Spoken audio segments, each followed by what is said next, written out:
នេះជា Infinix Note 50 Pro ដែលទីបំផុតវាបានមកដល់ទីផ្សារក្នុងស្រុករបស់យើងហើយតម្លៃដែលគេដាក់លក់ជាផ្លូវការត្រឹមតែជាង$200ទេប៉ុន្តែខ្ញុំឃើញថា Infinix ក៏បានញាត់សមត្ថភាពលើសពីការរំពឹងទុកណាបើយើងក៏លេខទៅមើលអេក្រង់របស់វារអិលដល់ទៅ 144Hz គេមិនក្រង់ក៏លាតសន្ធឹងបានស្ដើងដែរទៅលើការបញ្ចូលថាមពលថ្មវិញគឺយើងអាចសារល្បឿនលឿនដល់ទៅ 90W តាមរយៈខ្សែ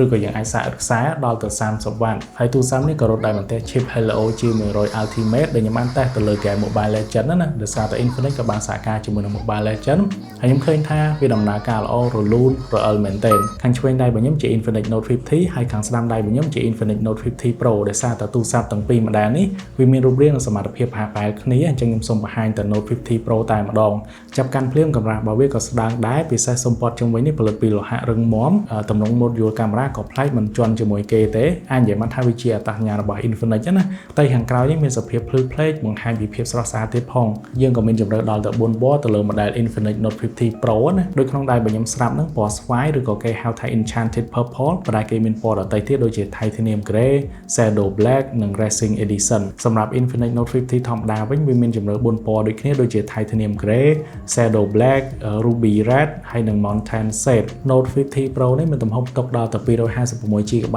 ជាមួយទំហំ RAM ដើមធំ 12GB ប៉ុន្តែក៏យើងអាចបន្ថែមបាន 12GB ទៀតដែរវារត់ដោយបន្ទះ chip Helio G100 Ultimate ទំហំ 6 nanometer ក្នុងនេះខ្ញុំបានតេស្តទៅលើ game ពេញនិយមជាពិសេសគឺ Mobile Legends នឹងឯងបន្ទាប់ពីខ្ញុំលេងមួយរយៈធំឃើញថាកម្ដៅវានៅតែរក្សាបានថេរហើយសាច់រូបក៏នៅតែរអិលនេះដោយសារតែ Infinix ក៏បានបំពាក់មកជាមួយបន្ទះបន្សាបកម្ដៅដែលវាធំណាមានដល់ទៅ11ស្រទាប់អញ្ចឹងវារក្សាទូរស័ព្ទនៅតែត្រជាក់ហើយអេក្រង់ 144Hz នេះទៀតវាធ្វើឲ្យការលេងកាន់តែល្អមែនទែនត្រឡប់ទៅកាន់ផ្នែកកាមេរ៉ាវិញខាងក្រោយនេះគេបំពាក់ជាមួយនឹង lens gold ទំហំ 50 megapixel វាមានប្រព័ន្ធទប់លំនឹងហើយនឹង lens ទូលាយ 8 megapixel បើចូលទៅក្នុងកាមេរ៉ាវិញខ្ញុំឃើញមានមុខងារមួយដែលគេឲ្យឈ្មោះថា Street Snap ដែលយើងអាចសេរី focal lens ផ្សេងៗគ្នាណានេះជាឧទាហរណ៍ជាក់ស្ដែងដោយបងប្អូនបានឃើញអញ្ចឹងកាមេរ៉ាទម្លុះអេក្រង់ផ្នែកខាងមុខនេះវិញទំហំ 32 megapixel គុណភាពវីដេអូកាមេរ៉ាក្រោយនេះយើងអាចថតបានដល់ទៅក្នុងកម្រិត 2K ហើយខាងមុខនេះវិញគឺយើងអាចថតបានក្នុងកម្រិត 1080p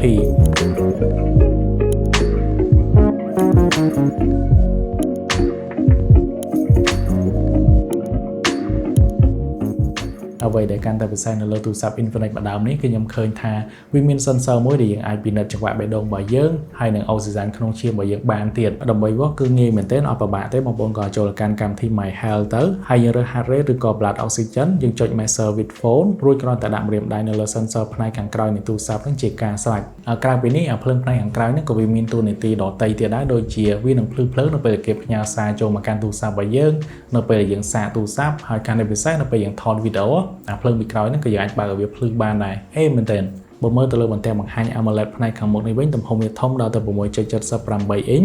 វាមានពណ៌ដល់ទៅ 1000 លានដែលវាបង្ហាញសាច់រូបភាពដិតស្រស់ល្អ Peak brightness 1300 nit ហើយគេថែមទាំងដាក់ scan ក្រៅដៃក្រោមអេក្រង់ឲ្យយើងទៀតចំណុចពិសេសនៃអេក្រង់ហ្នឹងនៅពេលវាប៉ះទឹកឬក៏យើងមានញើសអីលើដៃគឺយើងនៅតែអាចប៉ះបញ្ជាអេក្រង់បានដែរហើយថែមលើពីហ្នឹងទៀតគេក៏បានបំពាក់មកជាមួយនឹងប្រព័ន្ធការពារទឹកនិងធូលី IP64 ឲ្យយើងដូចគ្នានិយាយទៅលើ AI វិញគឺគេឲ្យយើងមកឈប់តែម្ដងខ្ញុំគ្រាន់តែសង្កត់ទៅលើប៊ូតុង lock នេះឲ្យជាប់ទៅហើយខ្ញុំអាចធ្វើការសួរភ្លាម AI នឹងឆ្លើយតបឲ្យខ្ញុំភ្លាមដូចគ្នាដែរហើយកាន់តែងាយស្រួលជាងនឹងទៀតខ្ញុំអាចធ្វើការស្វែងរកអីផ្សេងៗនៅលើអេក្រង់បានលឿនមែនទែនដែលខ្ញុំគ្រាន់តែចុចប៊ូតុងផ្នែកខាងក្រោមនេះជាប់ទៅខ្ញុំអាចធ្វើការគូសរង្វង់ផ្នែកណាមួយវានឹង search ផ្ដល់ព័ត៌មានខ្ញុំភ្លាមតែម្ដងបន្ទាប់ពីយើងថតរូបហើយវាយើងចង់លុបវត្ថុឬក៏មនុស្សចេញពីរូបភាពហើយយើងអាចប្រើប្រាស់ AI Eraser នៅលើនឹងបានក្រៅពីនេះខ្ញុំក៏ឃើញមាន AI សំខាន់ជាច្រើនទៀតដែរដូចជា Call Assistant ដែលវាជំនួយទៅលើការបកប្រែភាសានៅពេលយើងនិយាយទូរស័ព្ទ Translation Assistant ការបកប្រែ Social Assistant Document Assistant Writing Assistant AI Note ឬក៏ Recording Summary ខ្ញុំឃើញមាន AI Wallpaper Generator ដែលយើងអាចធ្វើការបំនៃរូបរបស់យើងទៅជាបែបតុក្កតាសាមែនទែន AI cut out ដែលយើងអាចលុបផ្ទៃពីក្រោយនៃរូបភាពរបស់យើងបានទៀតបើយើងក៏លេចទៅមើលផ្នែកខាងលើនៃទូរស័ព្ទ Infinix Note 50 Pro នេះបងប្អូននឹងឃើញ logo JBL ដោយសារតែ speaker ទាំងពីរគ្រាប់ទាំងលើក្រោមហ្នឹងវាជា speaker របស់ JBL ចឹងយើងដឹងហើយថា JBL គឺផ្ដល់សំឡេងបានច្បាស់លើព្រោះហើយងុំទៀតទំហំថ្មក៏ធំដូចគ្នាដែរនៅលើ Infinix Note 50 Pro នេះដល់ទៅ 5200 mAh អញ្ចឹងបើយើងចង់សាកចូលវិញក៏សាកចូលបានលឿនតាមរយៈដុំសាក 90W ដែលគេផ្ដល់ចេញពីប្រអប់ឲ្យយើងស្រេចនៅពេលដែលទូរស័ព្ទរបស់យើងអត់ថ្មក៏យើងបុកថាមពលចូលបានលឿនដែរតាមរយៈមុខងារ Hyper Charge ដែលយើងអាចសាកពី 0 ដល់ 100% ចំណាយពេលត្រឹមតែ38នាទីប៉ុណ្ណោះហើយខ្ញុំឃើញថាគេបំពាក់មកជាមួយនឹង IO Blaster ដូចគ្នានៅលើ Infinix ហ្នឹងដែលខ្ញុំអាចធ្វើការបញ្ជាឧបករណ៍អេឡិចត្រូនិកទូទៅតែម្ដងណា មិនថាម៉ាស៊ីនជែកមិនថាទូទស្សន៍ឬក៏ឧបករណ៍ដទៃទៀតទេប្រកាសណាទូរស័ព្ទនេះសាកខ្សែបានក៏វាមានមុខងារ reverse charging ដែលយើងអាចសាកទៅកាន់ទូរស័ព្ទដទៃឬក៏ឧបករណ៍ដទៃសរុបជារួម Infinix Note 50 Series នេះជាកញ្ចប់ទូរស័ព្ទដែលគេដាក់មួយពេញចិត្តឲ្យយើងហើយទាំងរូបរាងអេក្រង់កាមេរ៉ាសមត្ថភាពជាមួយនឹង AI មួយឈុតហើយតម្លៃដែលគេដាក់លក់ឲ្យយើងគឺធូរមែនទែនត្រឹមតែជាង$200ទេអញ្ចឹងសម្រាប់ព័ត៌មានបន្ថែមបងប្អូនអាចចូលកាន់ Page Infinix Cambodia បាន